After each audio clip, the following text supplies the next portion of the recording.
have just said.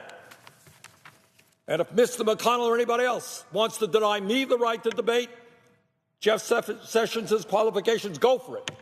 But I'm here. I will participate in debate.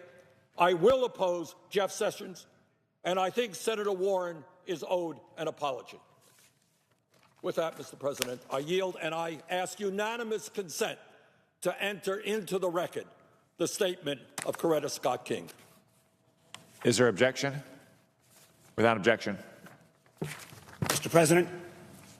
Senator from Virginia. First of all, Mr. President, let me thank my colleague, the Senator from Vermont, for his statement.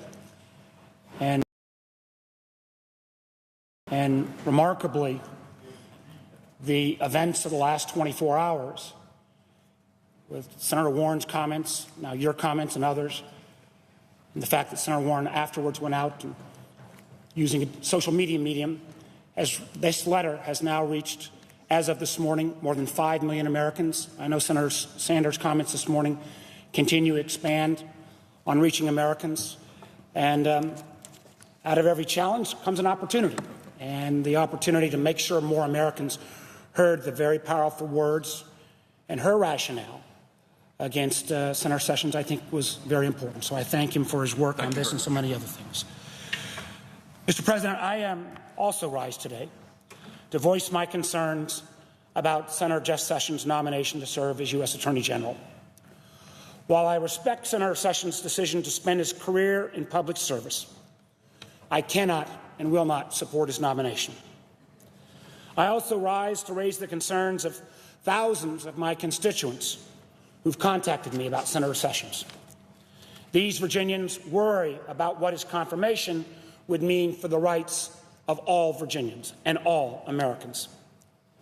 Senator Sessions' long record of opposing bipartisan common sense policies relating to voting rights, anti-discrimination, domestic violence, and criminal justice reform leads me to conclude that he is not the right person to serve as Attorney General.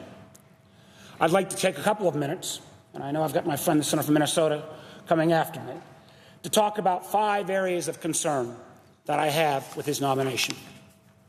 First, voting rights. In 2013, the Supreme Court ruled in Shelby County v. Holder to gut a key section of the Voting Rights Act. Senator Sessions applauded that decision, which has already eroded voter access and protection in several states once covered by the previous provisions of the Voting Rights Act. Those states included the Commonwealth of Virginia. Moreover, he has failed to support important legislation that would restore those protections. The bipartisan legislation, the Voting Rights Act Advancement Act, was introduced last Congress and would serve to once again protect our nation's hard-fought equal access to the ballot. I was proud to co-sponsor this bill and remain committed to working with my colleagues to put a fair process in place that ensures our elections are open to all. Senator Sessions, unfortunately, opposes this legislation. Second area is non-discrimination. I also have concerns about Senator Sessions' record on a broad range of anti-discrimination policies. He was one of only 4 senators to oppose an amendment in the Judiciary Committee that would have reaffirmed the principle that the United States does not discriminate against immigrants on the basis of religion, an issue that unfortunately has rearisen most recently by the President's actions. He opposed the Employment Non-Discrimination Act, which codifies protection for LGBTQ Americans, and denied the reality that too many of our LGBTQ neighbors still face down discrimination and hatred every day. While nearly 2/3 of the Senate voted for the Matthew Shepard and James Byrd Hate Crimes Prevention Act in 2009, Senator Sessions stated that, quote, "I am not sure that women or people with different sexual orientations face that kind of discrimination. I just don't see it," unquote.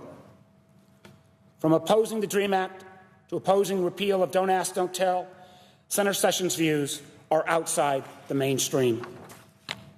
Third area is the violence against women. In 2013, Senator Sessions voted against reauthorizing the Violence Against Women Act. This landmark legislation, originally drafted in 1994, provides crucial protections and resources for the investigation and prosecution of violent crimes against women. The 2013 reauthorization bill updated those programs within the Department of Justice and extended resources and protections to additional populations such as those in same-sex relationships. That bill passed with the support of a large bipartisan majority in the Senate, including a majority of the Republican caucus. However, Senator Sessions opposed the entire bill due to concerns about one provision in the legislation related to domestic violence against Indians on tribal lands. We in the Senate have all had, on occasion, been faced with legislation that contains one or more provisions we have concerns about or would not have included in the legislation. Yet my colleagues on both sides of the aisle can attest that we very often strike compromise to get important legislation over the finish line. Oftentimes, the sign of a good bill is often what not one of us gets, when not one of us gets 100% of what we may have wanted. Opposing a much broader common sense and bipartisan bill meant to reduce violence and protect domestic violence victims calls into question Senator Sessions' commitment to administering these programs at the Department of Justice. Fourth area is sentencing reform.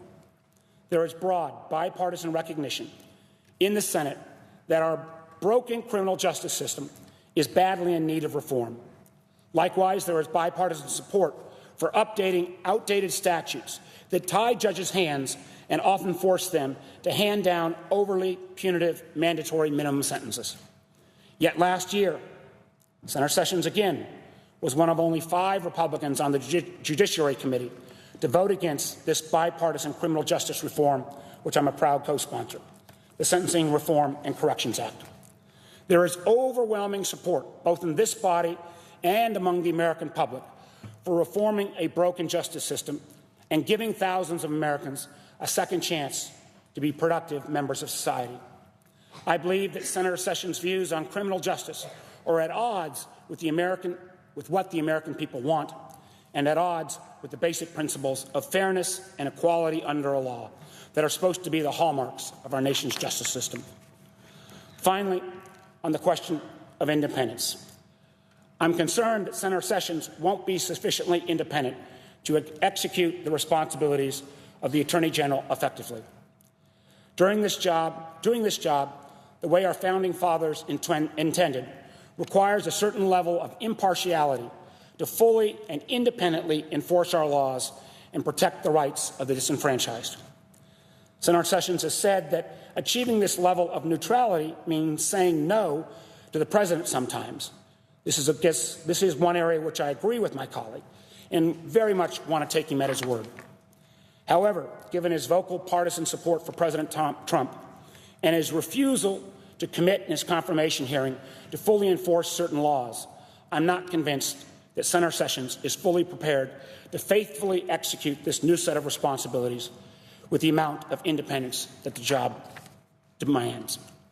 Again, I stress that the main duties of serving as Attorney General, including enforcing our nation's laws, and by doing so, protecting the civil rights of all Americans, that is the most basic tenet of being Attorney General.